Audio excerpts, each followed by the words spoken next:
السلام علیکم ورحمۃ اللہ وبرکاتہ۔ پیارے دوستو، مزید ویڈیو دیکھنے کے لیے ہمارے اس چینل اسلامک اسٹڈیز کو سبسکرائب کریں اور اس بیل آئیکن کو پریس کر دیں تاکہ جو ہماری آنے والی ویڈیو ہیں وہ آپ تک اسی دم پہنچ سکے۔ موسیٰ علیہ السلام کی قوم نے پوچھا آپ کا رب سوتا ہے؟ بڑے پٹھے سیدھے سوال کر دے سن۔ ابھی فرعون کو ڈوبتے دیکھا سامنے، اور فرعون کے لشکر کو ڈوبتے دیکھا۔ ابھی ان کے پاؤں گیلے تھے، چند قدم چلے تو آگے ایک بستی میں ایک بت تھا جس کی بستی والے پوجا کر رہے تھے۔ تو کہنے کہ موسیٰ اجعل لنا الہا کما لہم آلہہ، قرآن کی آیت ہے، موسیٰ ایک ایو جا خدا سانو بھی لے دے، اسی میں متھا ٹیکیے۔ میں کہا فٹے منہ توڑا، وہ ہونے تو تسی ویکھیا کہ کیویں رب نے تہاڈی مدد کیتی ہے، تو ہن پتھر دا بت منگدے پے ہو میرے کولوں۔ تو عجیب و غریب سوال کرتے تھے۔ تو کہنے لگے رب سوتا ہے؟ موسیٰ علیہ السلام نے ان کو ڈانٹ دیا۔ اللہ تعالیٰ نے کہا نہیں، ایسا کر، رات کو نا 2 پیالے لے کے کھڑے ہو جا پانی کی، خیال کرنا یہ پیالے گرنے نہ پائیں۔ موسیٰ علیہ السلام بڑے طاقتور ہستی تھے، پیالے لے کے کھڑے ہو گئے، کھڑے کھڑے کھڑے کھڑے، اونگ آنے لگی۔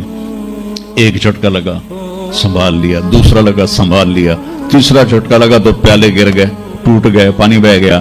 کہ موسیٰ سمجھانے کے لیے تھا، اگر تیرا رب بھی سو جائے تو یہ زمین آسمان کے پیالے ایسے ہی ٹوٹ کے بکھر جائیں گے۔ لا تأخذہ سنۃ ولا نوم، لا تأخذہ سنۃ ولا نوم، نہ وہ سوتا ہے، نہ وہ اونگتا ہے، نہ وہ کھاتا ہے، نہ وہ پیتا ہے، نہ وہ روتا ہے، نہ وہ حاجت مند ہے، نہ اس کی کوئی عمر گزرتی ہے۔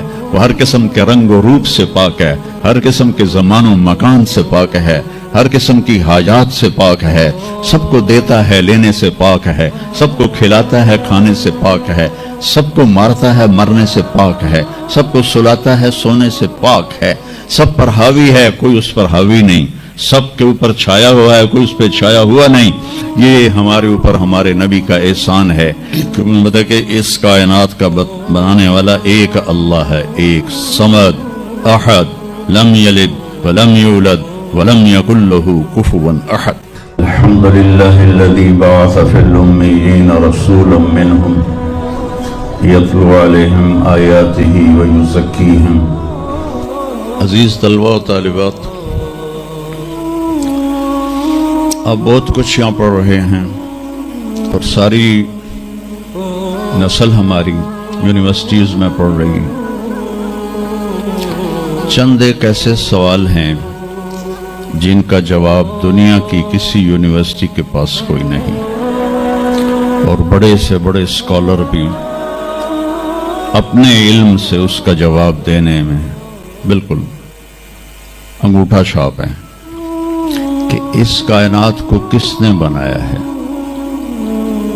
اس سوال کا جواب دنیا کے کسی علم میں نہیں ہے۔ ہم تو شکر مسلمان ہیں تو ہمیں ماں باپ کی گود سے ہی اللہ کا تعارف ہو گیا۔ بہت پرانی بات ہے، ایک چیکو سلواکین یہاں ملا تھا، رائمنڈ میں آیا ہوا تھا، تو میں نے اس سے پوچھا کہ اس کائنات کا بنانے والا کون ہے، کوئی پتہ ہے؟ کہنے لگا اسی کو ڈھونڈنے نکلا ہوں، ابھی تک تو کوئی پتہ نہیں۔ پھر دوسرا سوال ہے کہ اس نے یہ کائنات بنائی کیوں ہے، وہ ہے کون؟ پھر اس نے یہ کائنات بنائی کیوں ہے، اس کا جواب بھی آپ کے پاس کوئی نہیں، کسی کے پاس بھی کوئی نہیں۔ پھر تیسرا سوال ہے میں کیوں پیدا ہوا؟ میں نے کوئی اپلیکیشن دی تھی، ان بچیوں نے کوئی درخواست دی تھی کہ ہم نے لڑکی پیدا ہونا ہے، یا ان بچوں نے کوئی درخواست دی تھی کہ ہم نے لڑکا پیدا ہونا ہے؟ یہ عورت بن رہی ہے، یہ مرد بن رہا ہے، یہ دیہاتی ہے، یہ شہری ہے، اور 7 ارب انسان ہیں، سب کی شکلیں مختلف ہیں، آنکھوں کا رنگ مختلف ہے، انگلیوں کے پوروں پر چھپا ہوا پرنٹ مختلف ہے۔ 7 ارب انسانوں میں سے کسی کا یہ پرنٹ کسی کے ساتھ نہیں ملتا، تو ایسا باریک بین کون خالق ہے جس نے ہم روشنی میں چیز بناتے ہیں اور اللہ تعالیٰ ماں کے پیٹ کے اندھیروں میں بناتا ہے. یخلقکم فی بطون امہاتکم خلقا من بعد خلق فی ظلمات ثلاث. پھر موت کیا چیز؟ تم مر جاتے ہیں. پیدا ہونے کی درخواست نہیں دی تھی، پیدا کر دیا. کیوں پیدا کیا پتہ کوئی نہیں. اب مرنا نہیں چاہتے لیکن دائیں بائیں موت کے حملے ہو رہے ہیں. ایک دن مجھ پر بھی ہو جائے گا، آپ پر بھی ہو جائے گا، اور ہم ایک ماضی کی بھولی بسری داستان بن جائیں گے. تم مرتے کیوں ہیں؟ پھر کوئی جلا دیتا ہے، کوئی بہا دیتا ہے، کوئی مٹی میں ملا دیتا ہے، کوئی پرندوں کے سپرد کر دیتا ہے. پارسی وہ اوپر رکھ دیتے ہیں، گدھ آ کے کھا جاتے ہیں. تو یہ موت کیا چیز ہے؟ تھوڑا شروع میں میڈیکل میں نے شروع کیا تھا تو پھر اللہ نے میرا راستہ بدل دیا. تو موت کیا چیز ہے؟ میڈیکل سائنس میں اس کے 200 جواب ہیں، 200، اور ایک بھی صحیح نہیں، سارے غلط، کیونکہ وہ انسانی عقل سے ہیں تو نہیں پہنچ سکتے. پھر موت کے بعد کچھ ہے یا مر گیا اور مٹی ہو گئے؟ یہ چند سوال میں نے آپ کے سامنے رکھے ہیں اور پوری دنیا کے انسانوں کو چیلنج ہے کہ اپنے علم سے جواب دو. کسی کے پاس اس کا جواب کرو. نیوٹن نے یہ کہا تھا کہ اس کائنات کو 4 فورسز چلا رہی ہیں. عبدالسلام نے، پاکستانی سائنسدان اور 2 امریکن سائنسدان، 1976 میں یہ ثابت کیا کہ اس کائنات کو 4 نہیں 3 طاقتیں چلا رہی ہیں. اسٹیفن ہاکنگ نے چند سال پہلے یہ ثابت کیا کہ اس کائنات کو ایک طاقت چلا رہی ہے. اس سے پوچھا گیا وہ اللہ ہے؟ کہنے لگا نہیں، وہ اللہ نہیں ہے.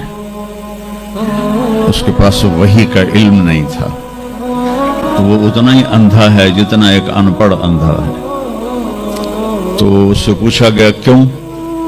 تو کہنے لگا پھر سائنس کی ترقی رک جائے گی اگر اللہ کو مان لیا جائے. تو یہ وہ سوال ہیں جن کو جواب ڈھونڈتے ڈھونڈتے عمر گزر جائے گی، آپ ڈھونڈ نہ پاؤ گے. اس لیے ایک بہت بڑا طبقہ ہے جو کہتا ہے اللہ ہے ہی کوئی نہیں، یہ سب کچھ آپ ہی بن گیا ہے، اپنے آپ ہی بن گیا. عبد الخالق صاحب نے تو کچھ بھی نہیں کیا، مستریوں نے بھی کچھ نہیں کیا، یہ ہال اپنے آپ ہی کھڑا ہو گیا اور کرسیاں بھی اپنے آپ بچھ گئیں. ایسی بے وقوفوں والی سوچ بھی بلا کوئی قابل تعریف ہے کہ علامہ اقبال نے فرمایا تھا ہیچ چیزیں خود بخود چیزیں نشد، ہیچ آہن خنجر تیغ نشد، ہیچ حلوائی نشد استاز کار، تا غلام میں شکر ریز نشد، مولوی ہرگز نشد مولا روم، تا غلام میں شمس تبریز نشد.